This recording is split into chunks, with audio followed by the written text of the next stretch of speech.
Sometimes in the middle of your struggles and all that you're going through, you got to make some kind of noise and let the enemy know I'm coming through.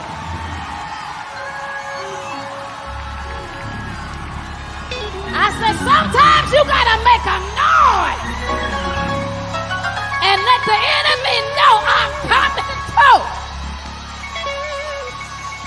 So we call it the war cry. God, help me right now. I'm the wrong person. Because there's nothing I get greater joy in than destroying the head of the enemy. I came to tell the devil you might as well put down your weapons and flee. Here we go. Out. I need to hear you do a war cry. Open up your mouth and do the war cry. Out. I need to open up your mouth. Let the devil hear you. Out. Hey everybody, how are you? Hello. Good weekend. Good last weekend of the good month. Of the good month. The day after Good Friday. Mm-hmm. The day before his resurrection. Look at God. Won't he give you something? Won't he give you something? Look at God. How good is he? He's real good. Him good all the time. Him good all the time. And all the time, him is good. Him good. Yes, him is. Mm, Him good. like chocolate. And I love me some chocolate. Oh, him like Campbell soup. Him good. God. Oh. Okay. Hey, y'all. I'm Lady Deborah. I'm Evangelist. Did they, huh? I'm Nicola. You couldn't get it out. But we are us and us is we and we are here. And we are him. And him is us.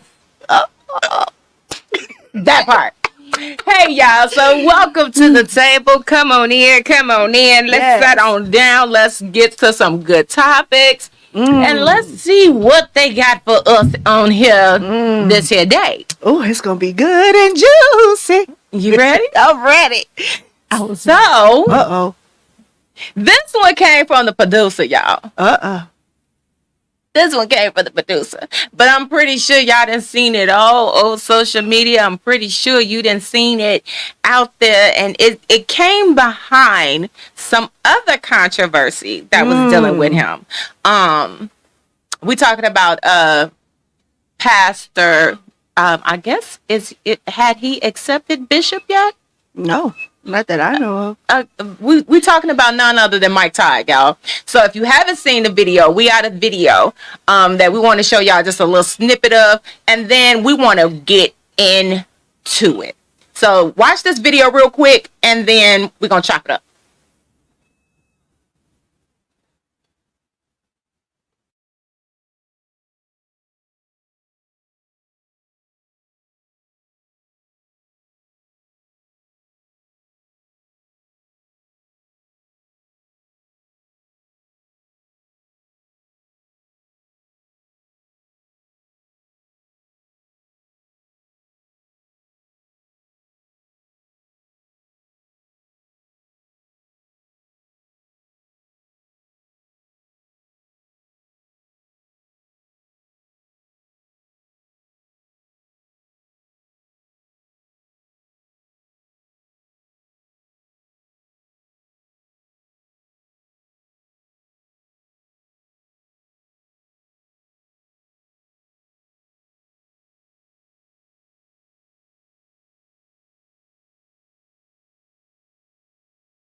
Oh, yeah, lose some weight. Running up and down the stairs. So, y'all, it kind of tickled me to see that because I like the title that they used, which was the theatrics within the church. Sometimes how far? So my question is how far is too far? We're doing demonstrations in the church. How far is too far? God, Jesus had parables. And parables are stories with demonstrations to it. But I just believe that and I get he was trying to get people to really understand, because even though we're not the show me state, we are the show me people. Okay. Some people don't understand. I like that, the words I'm from that St. Louis. So okay, come on. Some people don't understand the words that are coming out of our mouth. But when you show them, then they're like, oh, that's what that look like. So, I get what Mike Todd is trying to do. I just believe that he has went to the extreme instead of taking baby steps to that point, because pouring syrup on the Bible, so I finally got a little revelation when I seen it again.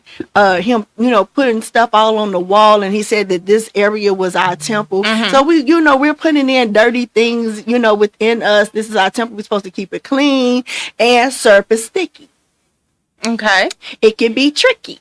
Because it's sticky. So I get it. You got certain things that you want to get rid of, but you can't get rid of it because it's stuck to the syrup, and the syrup is stuck to the Bible. So now you try to toss it, because we're not wrestling against flesh.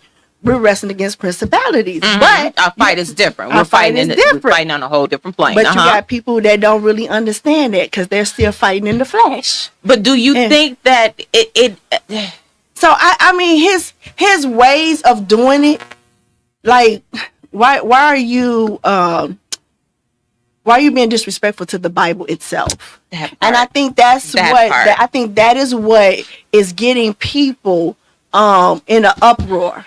There are other classier ways to show disrespect to the Bible.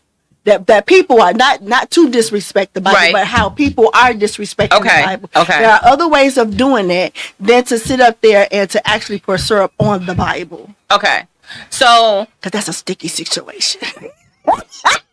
Okay, I had to say that. That had to come out. So I get it, because I get a lot of time we are in such a phase, and I don't like to always throw it to the millennials, but it's like everything now is, let's use a parable. Let's use, let's basically make it a show and tell. Let's show you, because me telling you don't work. But it's all in your delivery. I often tell people, and we just had this conversation, it's not what you say, it's how you say it. Your delivery can change a whole multitude of people's perspectives. And I think that is one of the things I think he's very good at sometimes throwing those parables out there for people, but sometimes you just take it a step too far. And I think this is one of the things, because as a believer, I'm not going to even say as a Christian, I'm going to say as a believer, I feel like there are things that you just shouldn't do.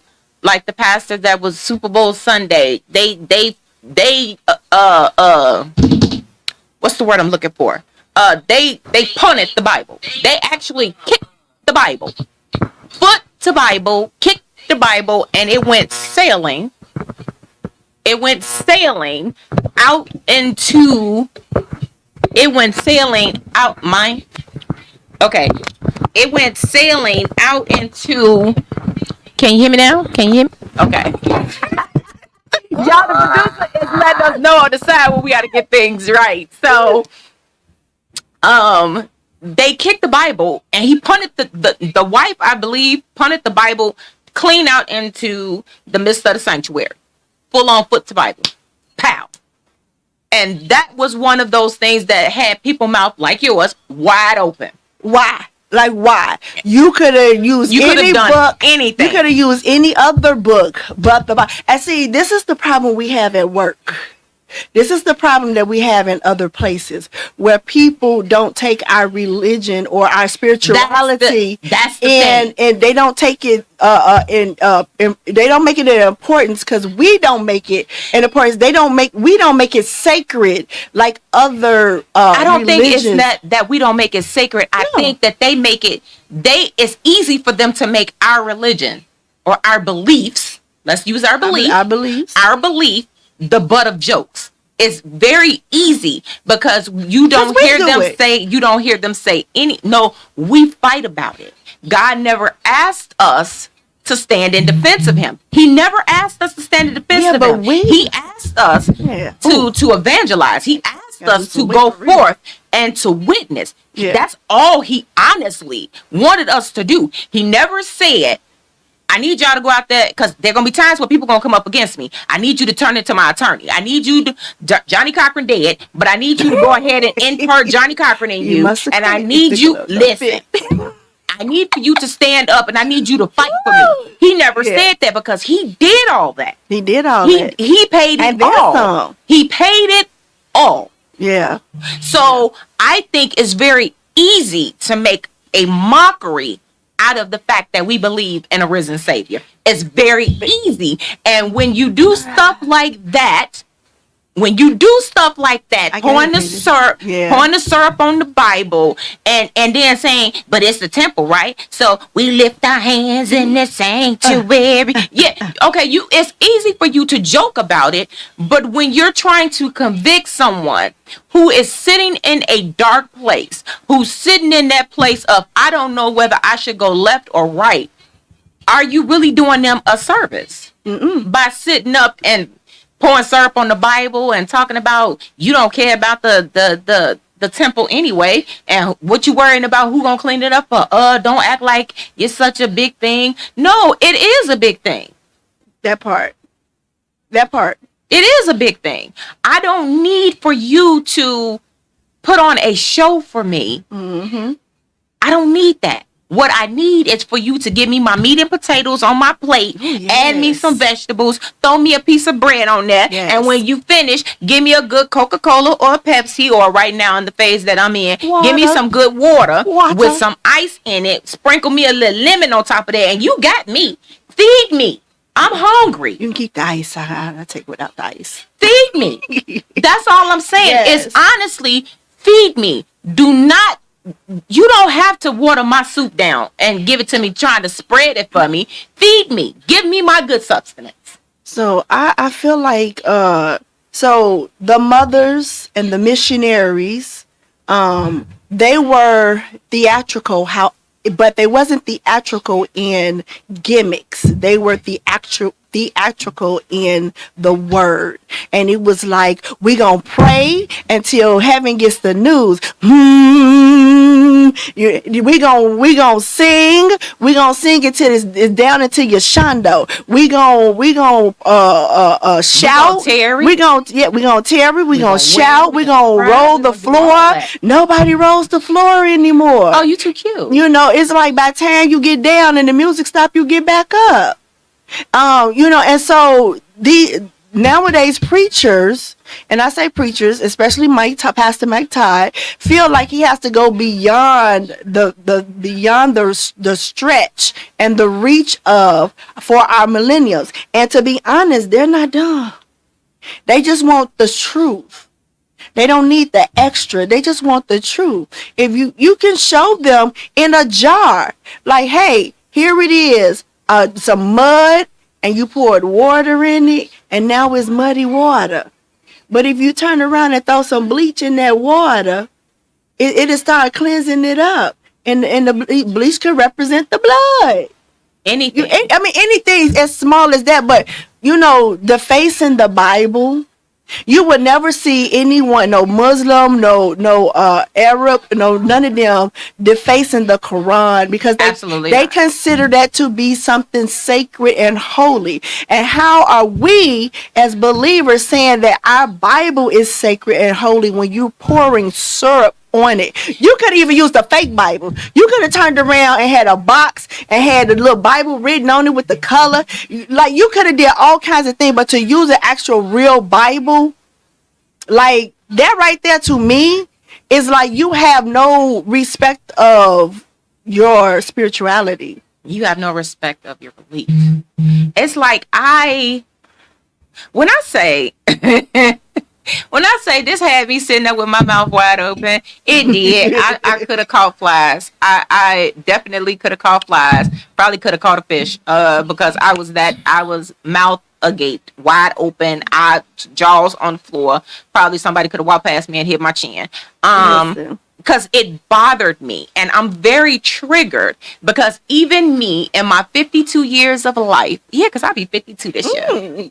Come on. And in my 52 years of life, I am now in this space and in this time and in this season. My mind is still blown by stuff that I am learning, and I'm not learning it because my pastor husband, my hubby pastor, is not doing parables. I mean, he will give us stories, but he is not sitting up talking about, well, let me take this Bible, let me rip this page out of this old Bible because the pages are coming off from against the spine. So let me go ahead and finish tearing it up, and let me show you what it felt like each whip. I mean, I'm just saying, let's just use our vivid 5-year-old imaginations, because when kids are babies, their imaginations are very big. They're vast. They see everything way outside of the box that we don't even see.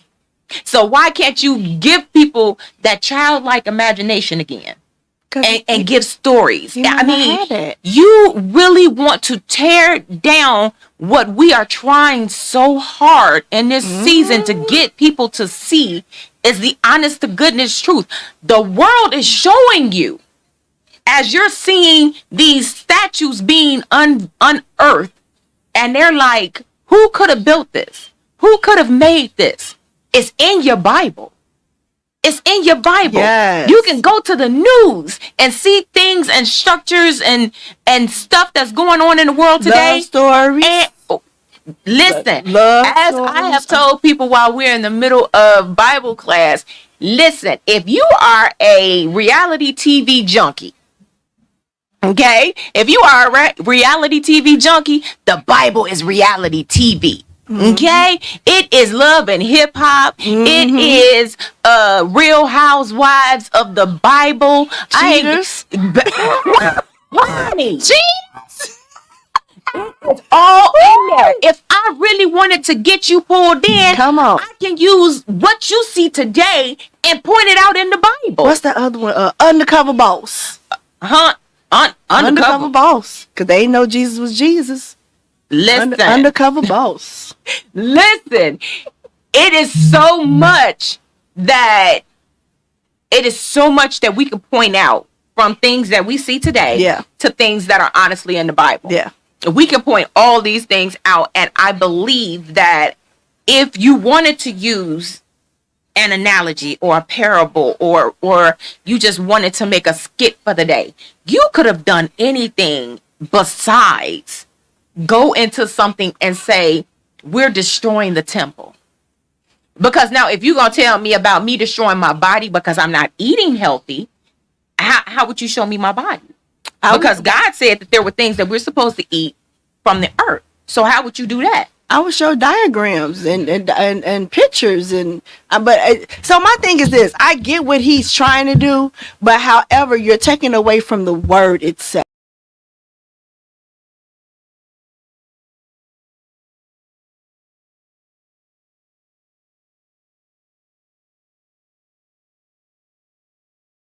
And not showed it so that people can now say, okay, you know what? I hear what he's saying. Let me go back and read it again for myself. Right. Show me. So that God can give me the revelation that he want me to have for that particular moment. Because now you taking something and you're not only did you show them how they're defacing spirituality and God, but you did it within the same breath. So you just did a catch-22, because you turned around and you poured syrup on the Bible. Like, you could have got a cereal box and put some cover over it and put a road Bible on there.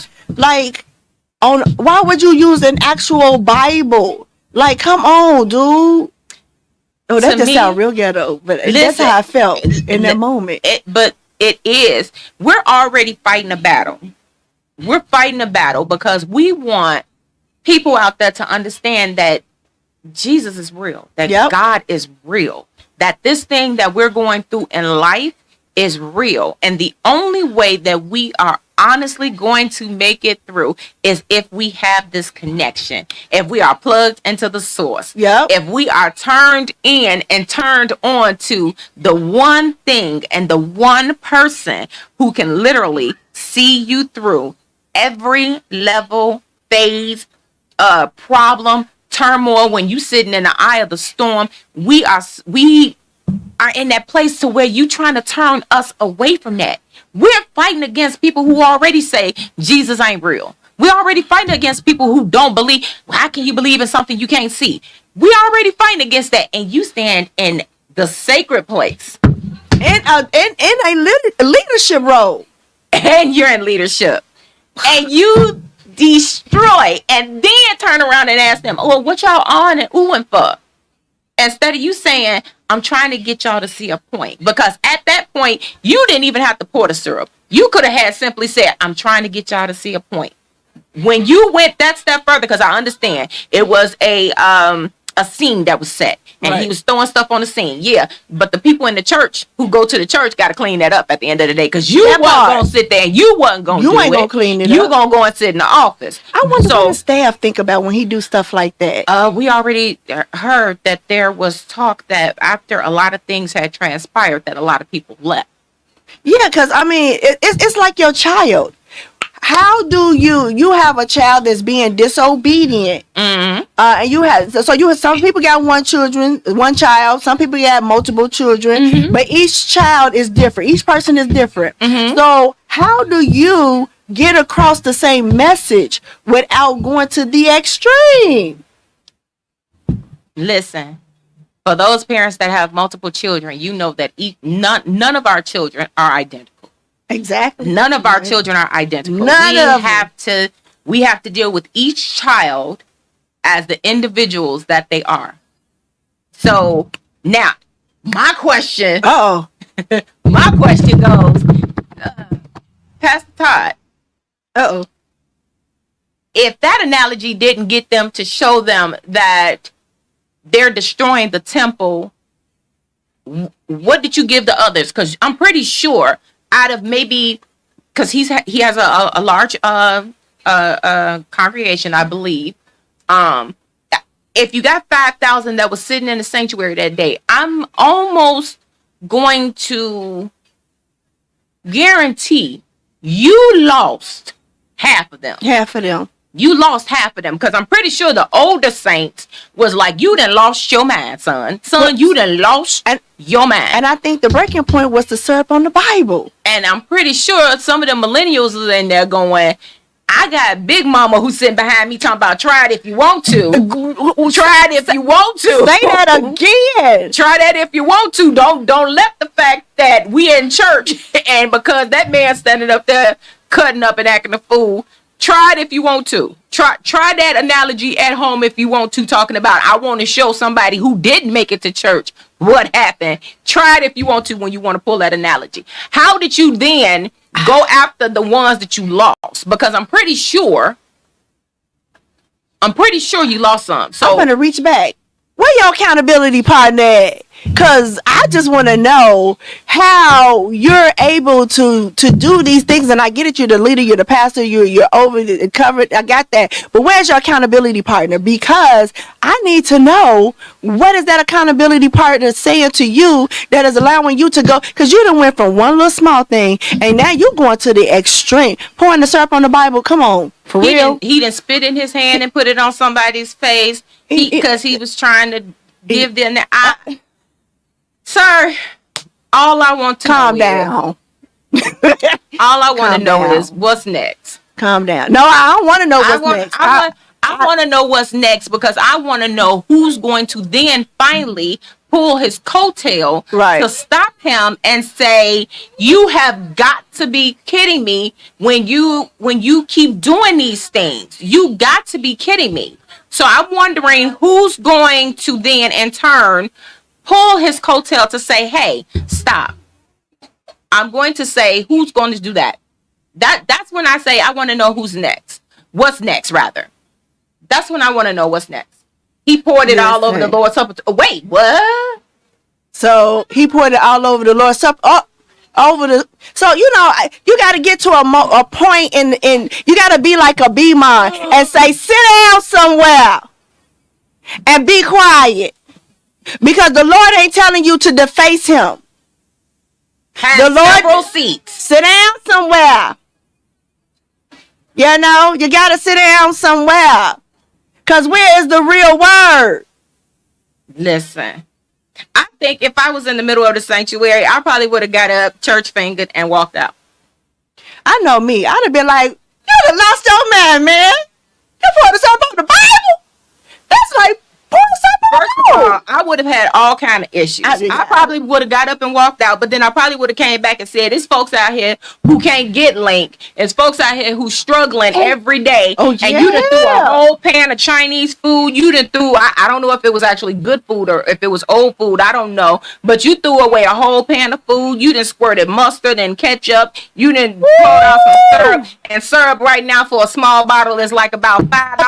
About $5-6 if you getting some Aunt Your Mama or something like that. If you like us and you in the country and you probably seen some Bluebell or some alga syrup or something like that, you looking at over $5-6 for a bottle of syrup, and you sitting here and you wasting it. So I would have had all kind of questions like, okay, so who providing breakfast for the folks? Because you didn't use church funds and you didn't use. I'm finna go deep. What kind of disciple are you really? What kind of disciple are you really? Because that's not showing discipleship. You have to be obedient. You have to be respectful. And that's not showing discipleship. So would it be wrong if somebody would have got up and went and flipped everything over? Because when they was in the temple and they was in the temple and Jesus got up and he flipped over the table because they was in there being disrespectful and disobedient. So would it have been wrong if somebody would have got up and said, since you trying to teach the word, let me, and because this is what it said he did when y'all was in his house. Come on. When you was in his house. So if somebody, if Big Mama would have had got up, if me mom, B mom, or Papa, them would have had got up and went and flipped everything over, because they would have been like, that's enough. You disrespectful. This is not in any shape, form, or fashion teaching anyone anything. All you doing is putting on a show. Now, nobody came in today for a show. We came in to get fed. We came in to get the word, because some people need some substance to get them through. So would it have been wrong in the fact that somebody would have got up and flipped the table? No, you know what? Since he want to be theatrical, then somebody should have got up and flipped the table. Well, somebody should have got up and told him, go sit down somewhere, because that's not what you do. You show the people in love. First of all, love and kindness do I draw thy near. That part. So where was the love and kindness in showing that parable or doing that demonstration in God's word? You showed disobedience. You showed disrespect. You showed a lack of sacredity. If that's not a word, I just made it up. You showed that the Bible to you was not sacred in any shape, form, or fashion. Yes, when it's worn out, you can go buy another one. But however, quote, most people that Bible, when it's worn out, they still keep it. Baby, listen. I got one that belonged to somebody right now, and it done been with me some 20 some odd plus years. And I refuse our fruit. Because it got some oil on it. Honey, first of all, it got notes in there of things that I couldn't have had even picked out. And in my young mind, when I first got it, I didn't understand it. Now, as I've gotten older, come on, training up your kids. Come on, training up your kids. I have gotten to a place now that as I've gotten older, them notes make sense. It makes sense. And it's things that I didn't even see with my naked eye. I spied none of that. And they ain't had no pop up in that Bible, did it? When you open it up, no, it pop up and say, "Hey, no, these notes mean this." No, none of that. It was read them notes. It was one of these, and I love it so much. It was one of these. During Bible class, Pastor said A, B, C, D, E, F, G, and they took their ink pen and hold a whole arrow.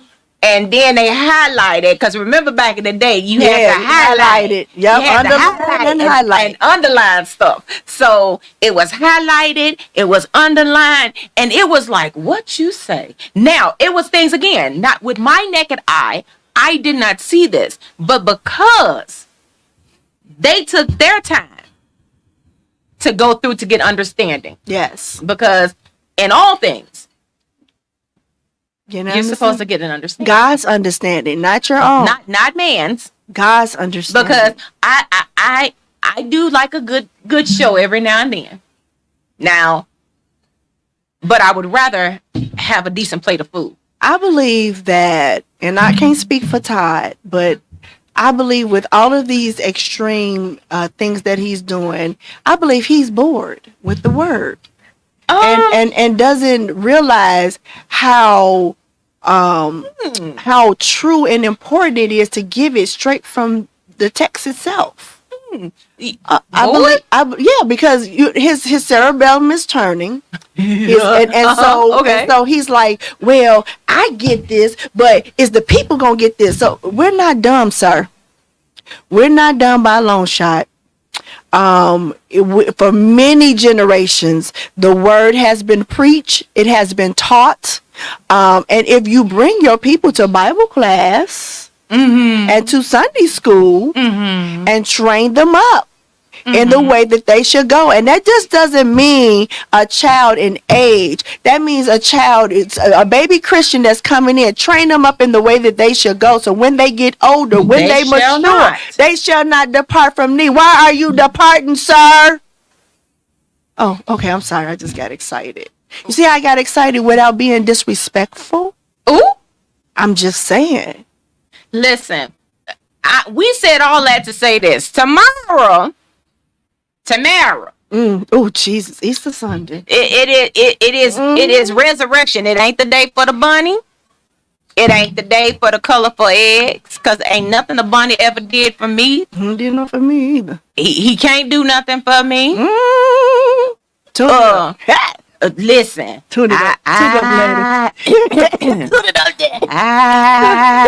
don't like no bunny. That was off note, y'all. I only got one.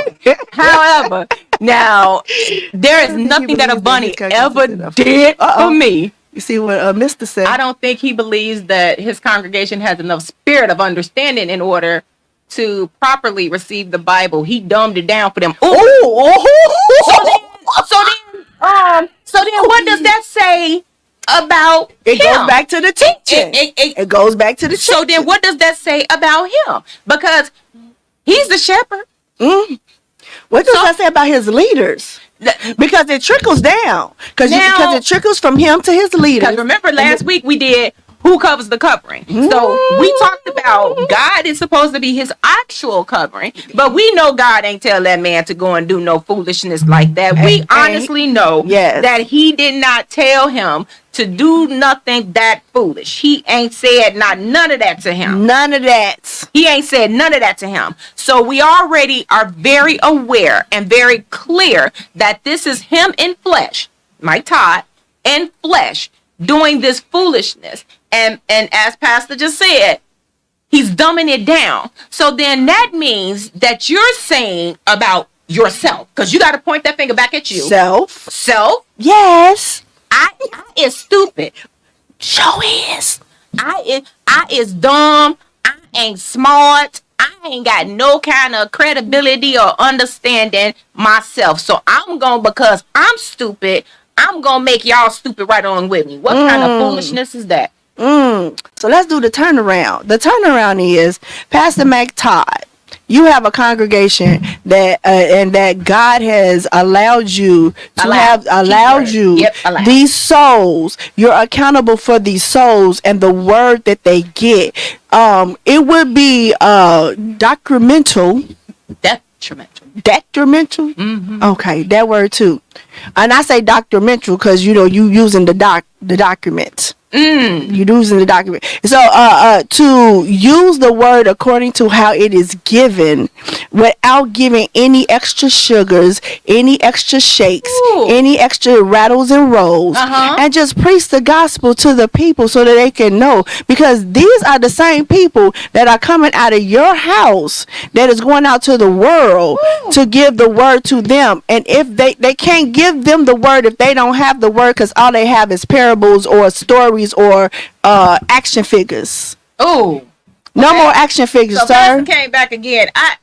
Sir, listen. He said he does all these presentations and these different acts because he thinks that's the only way he can, only way that they can relate, instead of teaching them about relationship. He's not even trying to encourage them to have a relationship. He's making it more so about him. Like, I have heard this said before, and this is not a shout out or any shade to any pastors or ministers or evangelists that get up and speak, but they'll say when they're giving their stories, this is a little bit of pastorology for you. I ain't gonna throw a name in there because I don't want nobody to be offended. So some people have gotten up and they have stood up and said, well, this ain't what the word say, but this is a little bit of pastorology, if I will. Just use my brain a little bit on my left side so I can make y'all understand what it is I'm trying to convey. Right. Sometimes you need to leave pastorology where it is because it worked for you to understand it. Doesn't necessarily mean that it's going to work for them, them to understand your congregation, it. Because sometimes you got Gerber make levels for baby food for Come on, 1, 2, 3, and 4. It's stages in this eating thing. Some stuff is just not digestible on every level for everybody. So, Mike Todd, I hope that one hit you. I hope somebody send you that clip. I hope somebody give you a little reel of that moment for you. And if they don't give it to you, let me give it to you again. Here you go. They have different levels in baby food for babies because it's not digestible in that level for them to eat things. So when you are feeding someone in that early stage of belief, the word, okay, you feeding them in the early stages. You ain't gonna chop up no steak and say, here you go, eat this steak, and ain't nobody got no teeth. Come on. They can't chew that.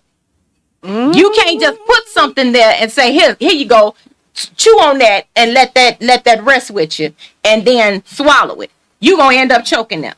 And not only that, you're saying to your congregation that they're not teachable. You're saying to them that they're not smart enough to get the actual word, that they don't read enough Bible to understand where you are, where you been, or where you're going. And so that's a sad occasion. And so we have to pray for him, y'all. Seriously. Absolutely. We have to pray for his mind, body, and spirit, because he is in charge of over 5,000 souls. And I'm going to be honest, just watching my dad and even just watching my pastors, it's not an easy job. It's not. To try to cater to multiple, you got multiple personalities, multiple levels of servants. But the thing is, you got to get it straight from God. God gonna tell you what to do and what to say for your people. And he'll make it palatable for everybody. Come on, say that word again. Palatable. Palatable. He'll make it palatable for everybody. Come on. Because I don't know if he has anybody that's actually at this point holding him accountable. That's why I say, where's his accountability person? I don't believe that he has anybody that's holding him accountable. At the end of the day, your favorite part. Yes. At the end of the day. At the end of the day. We definitely have to pray for him. Yes. We definitely have to keep his congregation in prayer too. Yes, keep the believers and keep the body in prayer, that they are being fed properly, that they are being nurtured, and that they are being given what it is that God wants for them to have in that moment, because we don't want it to be a open hole in the state to where they are. And somebody fall in the crack. And somebody fall through, and then there's nobody to go back and to get that person and to help them out. So what we want to make sure that you guys are aware of is that these things are transpiring. But because tomorrow is Resurrection Sunday, don't y'all get up there with that foolishness of pastorology. Yeah. And making it to where you making yourself into a fool and you trying to make God into a liar. Or you trying to make yourself look like you're God. You're not him. God is of decency and in order. He don't believe, and he does not dwell in chaos and mess. He don't. And he's not disrespectful in any shape, form, or fashion. I say this all the time. And Pastor asked me, he said, where do you get that from? I said, God is such a gentleman. God is such a gentleman. He is such a gentleman. You know what? He will make it to where things, when you should fall hard, your landing is not hard. Grace and mercy. Your landing is not hard. When you should have slipped and fell down them stairs and bust your tail and bopped your head a few times, that landing is a little bit softer. He is such a gentleman. Yeah. He does not. Grace and mercy. He not going to bip you, if you get what I'm saying. He ain't going to bip you, but he will pop. So, you know what? So when you said that, it made me think about the fruits of the Spirit. Because, you know, gentleness, love, kindness, meekness, and even in long suffering, even within your suffering, he still carries you, and he carries you out when you allow him to do so. He is a gentleman. Yeah. Pastor don't understand why I say that all the time, but God is such a gentleman. He is. He did for the ladies, for the ladies, he's your first husband. He's that first relationship that you ever experienced. Yes. He shows you what it's like to be treated like a lady. He wipe away your tears. He calms all your fears. He soothes all your doubts. Girl, yes.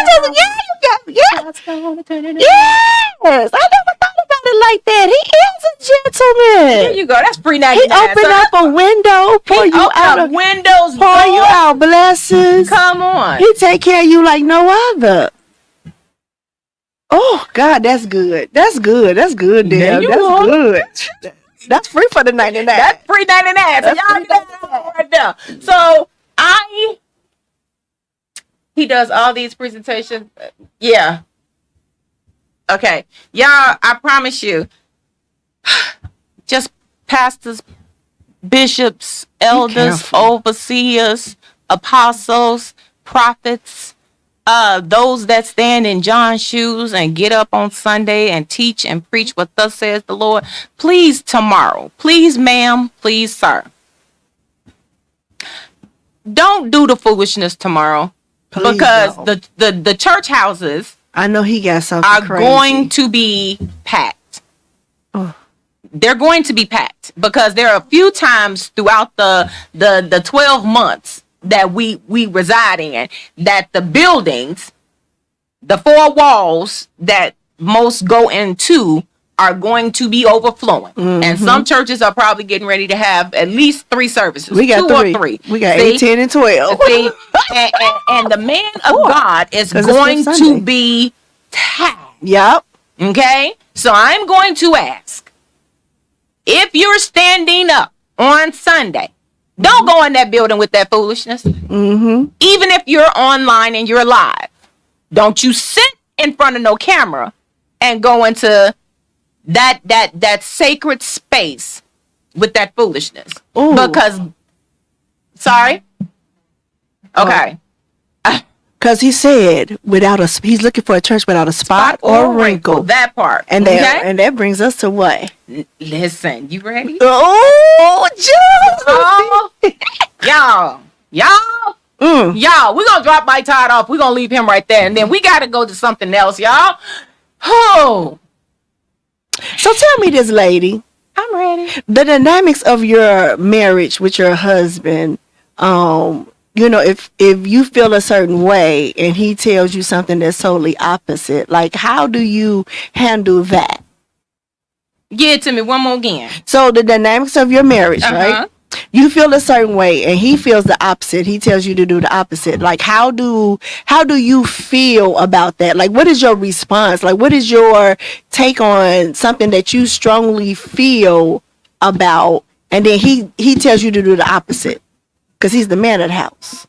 I gotta get a little bit more from you, and the only reason why I'm saying I gotta get a little bit more from you, are you talking about something that's ministry related, something that's home related, to our dynamics inside our home, or? So it would be all of that because so at one point in time, even though it might be ministry, it might be home, it might be personal, it all kind of twines. Sometimes it bleeds together. It all bleeds together. So you know, like now if he say something, first of all, let me say this: anybody that know me know that she, her, me, I, and the 98 people that live inside my body, we all are very opinionated. You say 98? It's 98. You 101? I ain't 101 yet. I'm not there. But it is 98 people that live in my body. Okay? And I have integrated all of them. We are all together. We are very good. Because sometimes one may come out, but we all agree. We all agree. Okay. Now, if you know me, you know that I will tell him sometime, go sit down somewhere, sir, because we ain't agreeing right now. And I put myself on timeout. Because sometimes I can act in emotions instead of acting in love and kindness. Sometimes my emotions can get the better of me. And that be that, go on sit down, because I ain't for that. Right. If I put myself on timeout, that means I need to go and gather all of us together. Because some of us are cutting up and we ain't agreeing right now. Right. And I need to go on timeout. So when I go on timeout, that means I'm gathering myself so I can get my mind together so we can sit down and have a conversation, because everything has to be a conversation. We don't do anything. We've gotten to this place now because we have years with each other. So we've gotten to that place now that we have conversations before any big things are done. We sit down and we talk about everything, whether it's us doing yard work, whether it's us getting ready to do any construction within the house. We sit down and we have conversations about it. I believe that if you cannot communicate, that's where problems come in at. You have to be able to communicate. So a lot of times people get outside themselves and they be in self and they don't know how to come out of self to communicate with somebody else, because now you so caught up in you that you write all by yourself and nothing nobody else can say can penetrate that, and you're not going to make any efforts or any moves to be better. So I believe that you have to start with communication. Communication is key. First of all, don't get it twisted. Being married is work. It ain't easy. Don't think that because somebody walking around here and y'all see everything on social media, they out, they posing, they cute, and she leaning on his shoulder, hand on his heart, and all that other stuff, and he looking at her all lovey-dovey. Y'all don't know, sometimes in them pictures, he probably under his breath like, you get on my nerve. I'd be so happy when we finish taking this picture because you done made my nerves bad, and I'm finished because we done paid this money. We gonna take these pictures and we going home. That brings us to our next topic. Now, and that, here we go in the conversation, people. You ready? Okay. Now, on social media scroll, once again, this one came from the producer. He was rocking and rolling this week. This one came from him. And I think we're going to try to show y'all a little bit of this video. Just a little.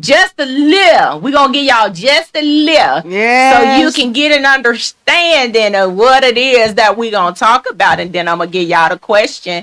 And I hope y'all chime in with us. Maybe some words that your kids might not want to hear. Oh, so if you have any children in the house that are under the age of 18 and you don't like adult language, please step to the side. Watch this.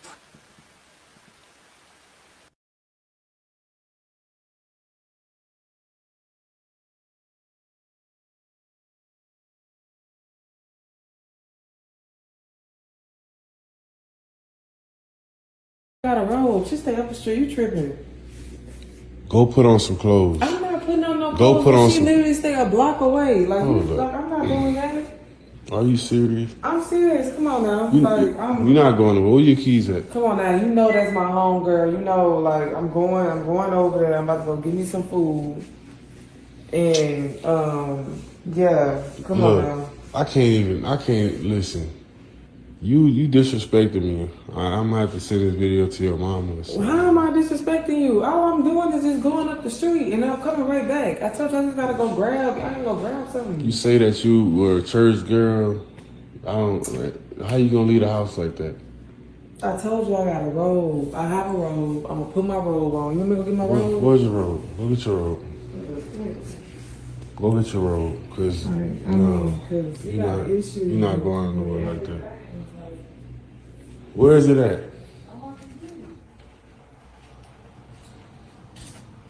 Where is it at? Boom! Look. Covered. I'm covered. So I can go, right? What friend you going to again? Man, I thought I'm going to Chanel house. You see you going to Chanel house like that? Man, look, covered. Chanel in the whole polygamy relationship. So why are you going over there? She got 2 dudes over there. I told you I'm about to go pick up something and I'm coming right back. What her having her 2 dudes over there got to do with me? Listen, you're not going nowhere, baby. You want to ride or you? Why your phone turned upside down? Man, I feel like you just look. Can we not do the integration? There's no need for that. I'm just trying to go get something from over there and I'm coming right back. Man, I'm coming right back. Well, why you not listening to me? I asked you to go change your clothes. Why you just can't do what I asked you to do? What's so hard about that? Cause why I gotta change my clothes? Like, you ain't never have a problem with me going to the store, or if I have my, if I have my little jacket on, you've never had a problem. No. Man, come on now. We ain't doing that. Let me see this. Did you see what? Let me see your phone. For what? I told you what I'm doing. You ain't gotta do all that. You doing too much.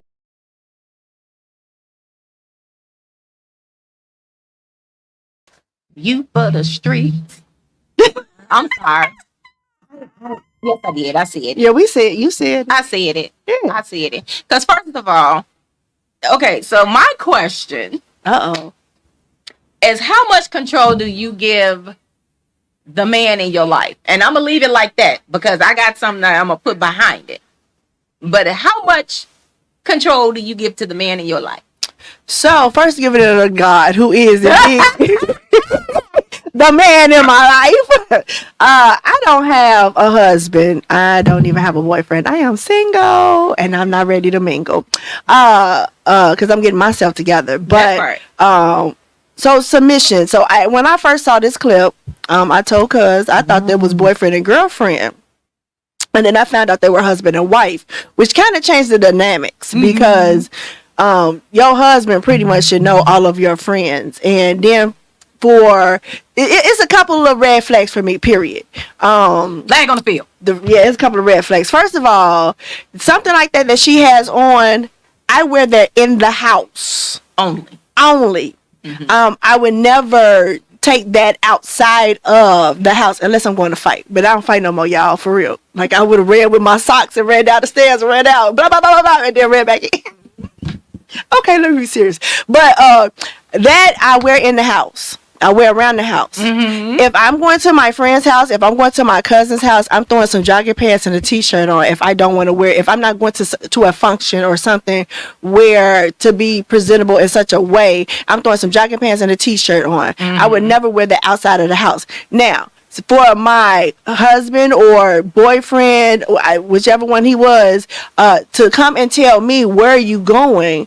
And I'm saying, I'm going to Chanel's house. Oh, I'm going to Dev's house. And he be like, well, why are you going in that? And what can I say? Like, I look with shorts and stuff hanging out, and then you turn around and say that your friend is in a polyamorous type of situation with 2 dudes. So you already know 2 dudes are over there. And let's be realistic. Some of you women are scandalous. You're scandalous. And even though she got 2 dudes for herself, she polyamorous, so she don't mind sharing her dudes with you. So he already thinking in his head, we supposed to be together. Why are you going to somebody else's house that has 2 dudes over there already with something short on? And we all know short is easy access. You know what I'm saying? There's nothing to, So I'm just saying, I'm keeping it real. So at the end of the day, he has said, and it wasn't disrespectful. I actually applaud the way he was very calm. And he gave a word. He said, you am I not the man of the house? Am I supposed to be protecting you? Am I not supposed to, you know what I'm saying? So he gave all of those things, and then she had asked him. That's what blew me. She asked him, well, do you want to go? And then when he said he wanted to go, she said, well, why you want to go? You went from going just down the street to go pick up some food, and then you coming right back to picking up something. Exactly. Like what is that something you picking up? You picking it up, you put it down. Like, you know what? I'm just trying to say. So to me, she was very disrespectful. Very. She was out of line, and all she had to do was go throw on some jogging pants. Then she had no bra on. Then you go get that little short little robe. Tell me, I'm finna put this robe on. Why you putting on a robe to go outside to your friend's house? Up the street. And your man couldn't go?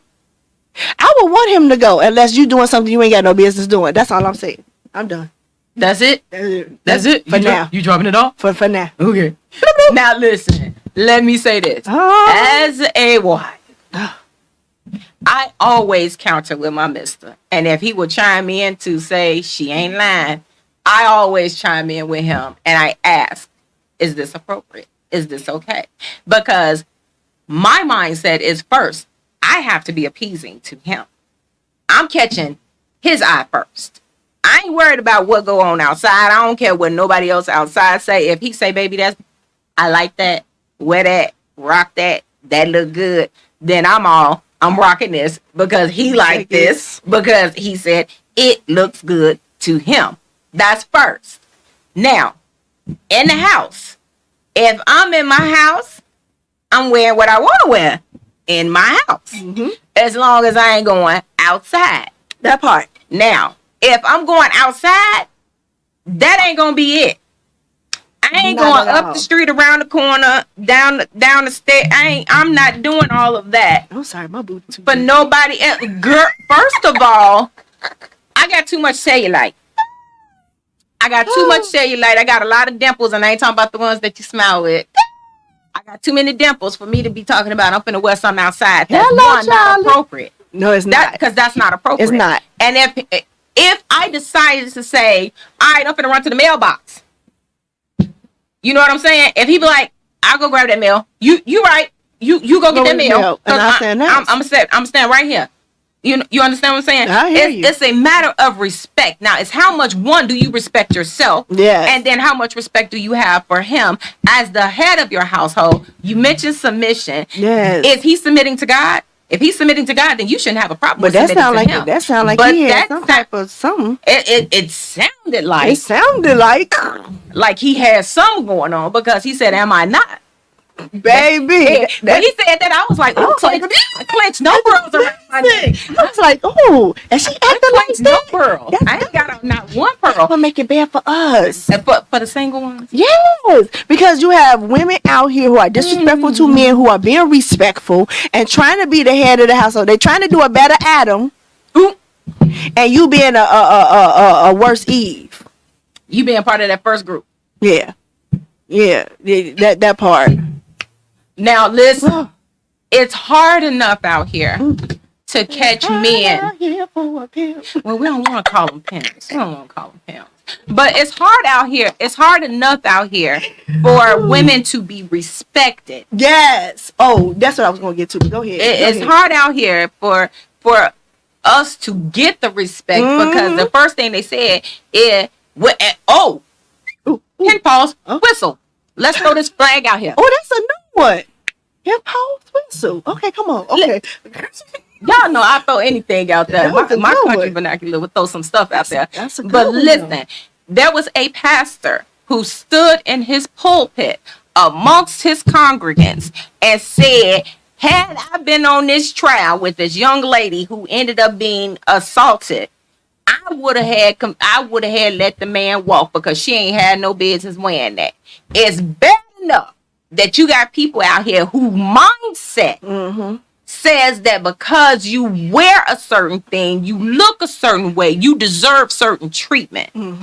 But to have a man, not a boy, not a child, not a man baby, sitting in a position that says, I respect you enough that I don't even want you outside going up the street to your friend's house, whether you going to get a plate, a book, a bag, a t-shirt, or anything. I don't want you outside looking like that because I don't want anybody else to look at you and assume.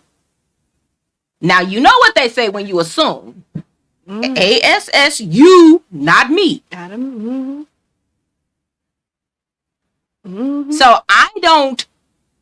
I like the idea that he's standing 10 toes on. I'm the man, and I'm saying that that's not appropriate. And then for her to say, I'm gonna go get a robe. She ain't going to get a long robe. She went and got a short robe that it still ain't had no belt, no button, no nothing. So you still see everything. I just feel like we as women, we can be classy and not just sexy.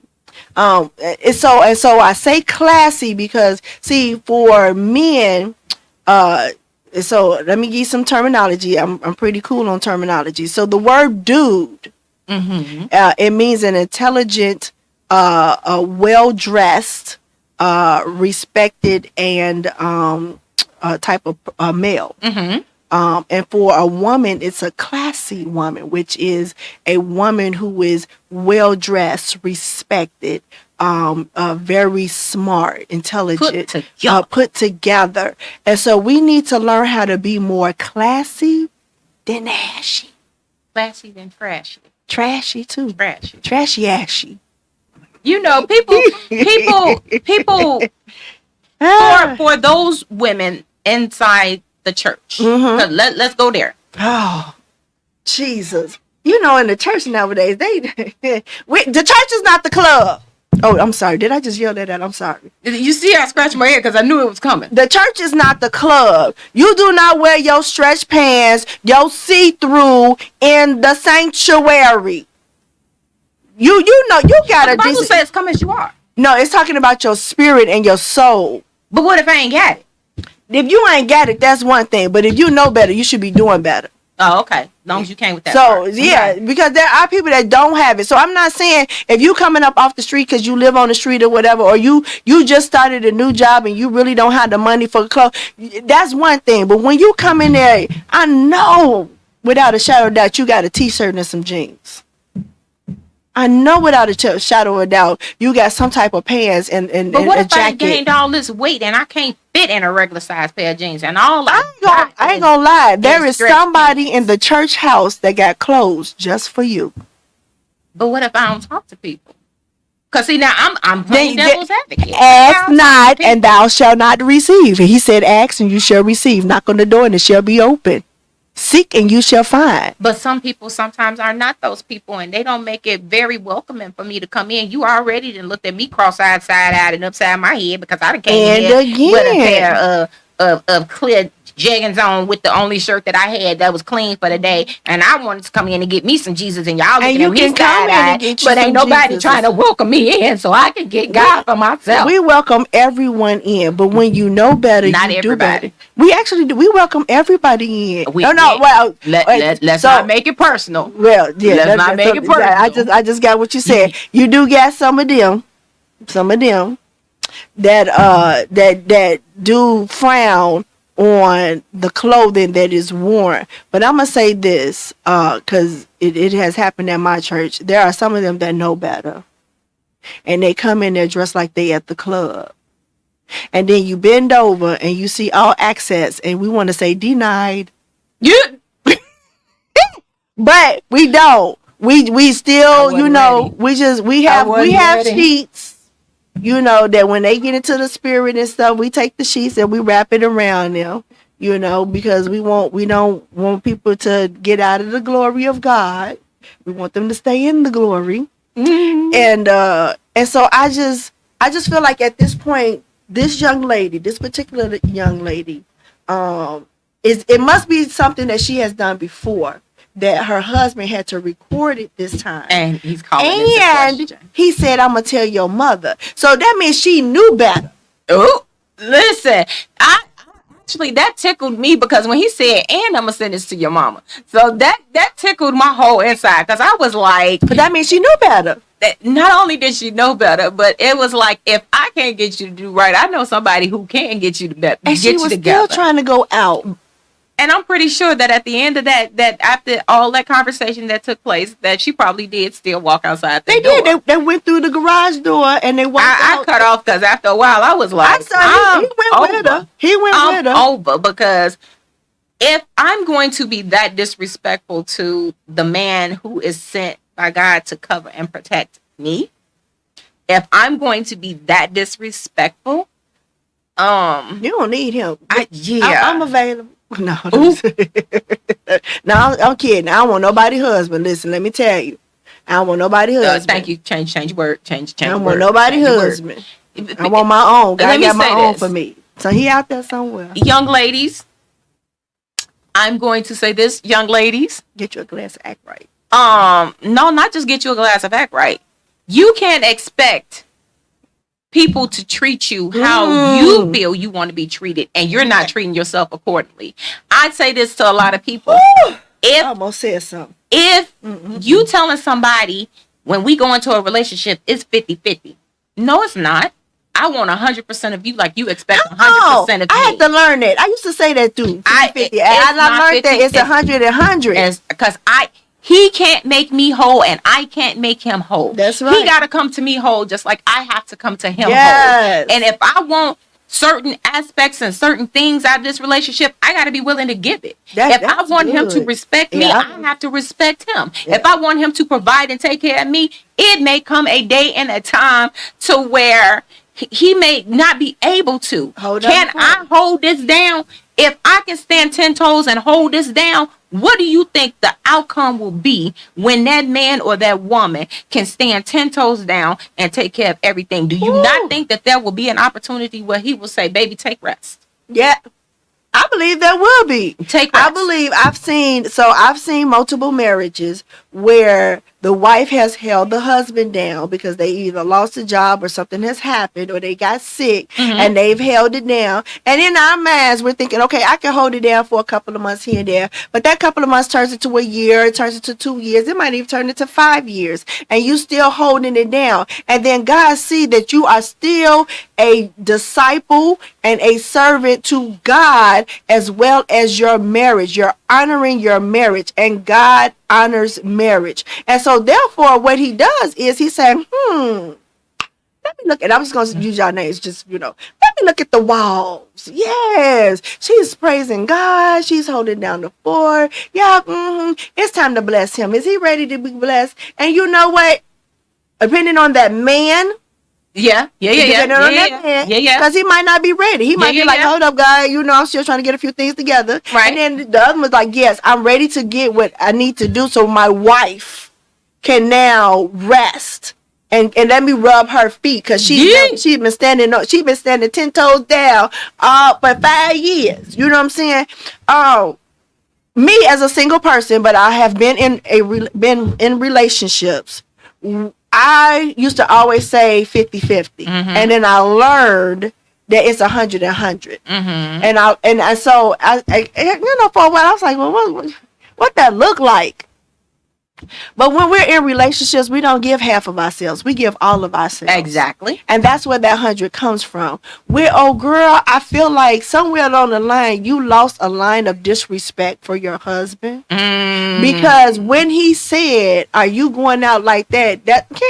That's clue number one. That should have been a light bulb. That should have been. Jesus, I ain't dressed right. Hold on, let me go. You know what? Let me go put some jogging pants on, because I would have even preferred if she had said, "Let me go put these pants on and throw this jacket on and zip this jacket up real quick." I could have even taken. But you going back and forth with the man in your house who's not only helping covering you, but he's also there to protect you. So had he let you go out that house looking like that and something happened to you, the first thing you would have said out your mouth is, you should have been there to protect me. You should have said, you let this happen. Even though you're grown, you let this happen. So he's trying to prevent something from happening because he's a male. And he's trying to prevent something from happening. And yet you're fighting him on something that's petty. Listen, at the end of it all, it's a matter of respect. Yes. It's a matter of respect. And that was actually a topic from my employer. It used to be a topic every year that we had to go through this training, and that was one of the topics that used to come up. Is a matter of respect. Now I'm going to add to it. It's how much do I respect me, and how much respect do I have for you? We turned something that was very personal into something that was now very relatable, based on belief. God won't send you what you're not supposed to have. So if God gave you your mate, and you're trusting, now keep this in mind. If God gave you him and God gave him you, you have to respect each other. There's a respect and a love and an honor that goes into that relationship, because you have to relate to each other in order to be on that ship. Yeah. Because you can't be there without it. Yeah. And in this instance, I'm going to say, if you're sitting back and you don't have your mister, I ain't got my ring on today because I had cleaned it. I'm sorry. Mister, I'm sorry. Okay, but if you're married, for those that want to be proper, if you're married and you have that connection with someone and it's falling apart, you need some crazy glue. You need some bondo, some Jesus, and some prayer. Come on, because I'm saying that the physical things that they need, but the spiritual things that they need. They need some Jesus and some prayer. Okay, because I'm saying you might need some crazy glue because them stairs are a little rickety. You need some bondo. You need some. I don't know about the physical stuff, but you take it to the altar. Matter of fact, get some oil to put on that pillow. Oh, Jesus. Yeah. Okay. And on that note, y'all, I thought we keep talking, but yes, our time has come to an end. And as always, if there are any topics, things that you want to hear, things that we said that you either agree or disagree with, hit us up at our email address, info@thewartable.org. You guys can message us. Info at War Table. Did I say the War Table? Yeah. I did. I'm sorry. Yeah. Info at wartable.org. You can DM us on our Facebook page. Send us messages. You can either message us personally, or you can message us through the Facebook page, guys. But as always, we thank you for taking time to share it. Oh, yeah. Follow our YouTube. We got a YouTube. We on the YouTube. We YouTube and the ticker to talk. The War Table Podcast is on YouTube, guys. This one is trying to beatbox, and I ain't got my timing together. What is it again? The War Table Podcast. The War Table Podcast. Y'all hit us up and give us some topics. So some things that y'all want to talk about. We got some other stuff that we got planned coming up for the upcoming second half of the year. Some things that we want you guys to see, some stuff that we want you to share in with us on, and possibly maybe you might see a guest or two to come sit down at the table and partake and chop up with us. We don't know, but let us know what you would like to see. Yeah, because we getting deep. We're gonna get deep in the second part. No whole bars in the second part. We want y'all to know, okay? We just warming up because we got to get our footing, because us has been gone for a few minutes. So we coming back together, and we're going to give you guys exactly what it is that you want. Because I want to talk about the P. Diddy, the Diddy. Ooh, did you hear the new stuff? Take that. Ooh, that's crazy though. But we gotta wait about that. Catch y'all on the next round. I saw that now. Konnichiwa. No, that's hello. No, it's konnichiwa. It's bye too. Yeah. Oh, well, aloha. You got to make some kind of noise. And let the enemy know I'm coming through.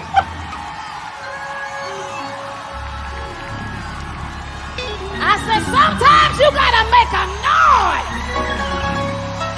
and let the enemy know I'm coming through. So we call it the war cry. Lord, help me right now. I'm the wrong person. Because there's nothing I get greater joy in than